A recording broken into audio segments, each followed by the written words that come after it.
let's get started. Let's take a look at constant rate of change. So we've been talking about a constant rate of change over and over again when we talk about proportional concepts.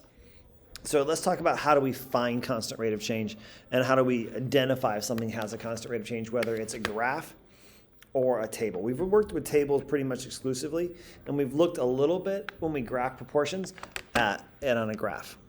But let's take a look at it a little more in depth. The first thing we got to talk about is what is a rate of change. And just in its most general idea, it's how quickly something changes over time. It's just, does it change? How fast? Like how much does it change? And we'll talk about some different ideas in a second. So like a rate of change could be how fast the price changes. And the more I buy, how much more expensive does it get? If I buy one water bottle at the Spartan store, it's $2. If I buy 2 water bottles at the Spartan store, it's $4, and so on, up and down. That's a rate of change. Or it could be your speed that you're driving down the highway or riding in the car down the highway. It could be how many points is it per question, how many percentage points it is per question on your next quiz. Okay?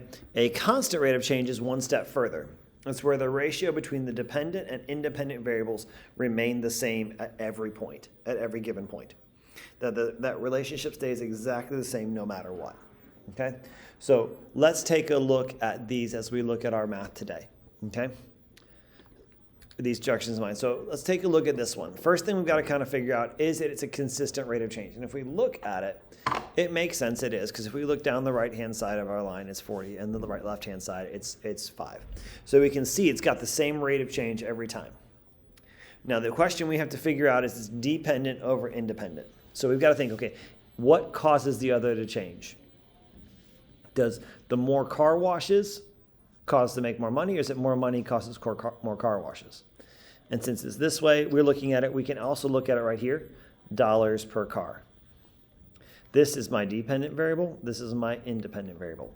So I'm going to set up my rate of change is I'm going to say, okay, it's 40 over 5. And I can go one step further and simplify that down to $8 per car. I'm going to put my dollar sign.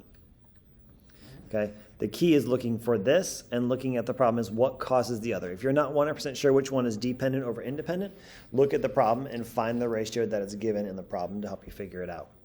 Okay. Pause the video and see if you can figure out the constant rate of change in miles per hour for Quentin's trip. So let's take a look at this one. All right. So we look here, we can say, okay, same town and table, same idea here. Quentin, what is our dependent rate of change? Well, in this case, this is my dependent, this is my independent. So I'm going to have 130 over 2. Now I can simplify that one step further. So Quentin went 65 miles per hour, and we can abbreviate that instead of writing out the whole thing as his constant rate of change. All right, let's keep going. Now let's take a look at it with graph. What does it mean to have a graph that looks like this? The graph represents the distance traveled while driving on the highway. Find the constant rate of change. So this is a different problem. It's a different person. One of the things we know it's proportional just by looking at it because we've already learned the two travels. It's got the origin, check, and we know it's a straight line. So that's kind of going back over lesson 4. Check, check. We've got a proportional idea. To find the rate of change, we're going to look at the change in y over the change in x, okay? So we're going to look at it and go, okay, how far does it go up? Here's my y, here's my x. This one goes up 60 to the right 1. That's going to be my rate of change. We can also see that in every single here, because we look at it, it's 120 divided by 2, 180 divided by 3, 60 divided by 1. The only difference, you look at, what about 0, 0? So 0, 0 doesn't change, and it makes perfect sense. If I didn't drive it, if I spent no time driving, how far have I gone? 0, 0. I can't go anywhere if I haven't actually spent any time driving. So that's the one where I don't have to carry a constant rate of change at 0, 0. So you can see that this gentleman drove 60 miles per hour. And you can see it down here. There's our hours, there's our miles for our label, okay? Go ahead and take a look at this graph and find out how many miles per hour this plane was flying, okay?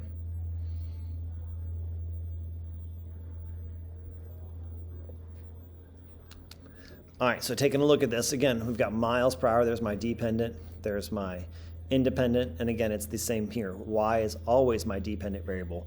X is always my independent variable. So I've got 300 over 1, I have 600 over 2, and I have 900 over 3. Do those stay constant? Yeah, each one of them simplifies back to 300 over 1, so 300 miles per hour is how fast that plane flew.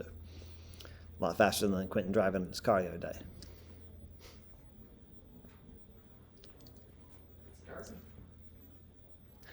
So last thing I want to talk about is just what do these points represent? So when I have 0, 0, I'm going to represent my starting point.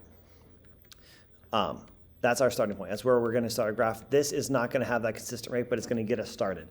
Our next one down, our 160, you guys noticed earlier, is that represents our unit rate.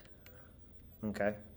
So, and that's the same thing we're looking at here. If we look at our next problem, what do these represent? They represent both our starting point and our unit rate, or our origin and our rate of change.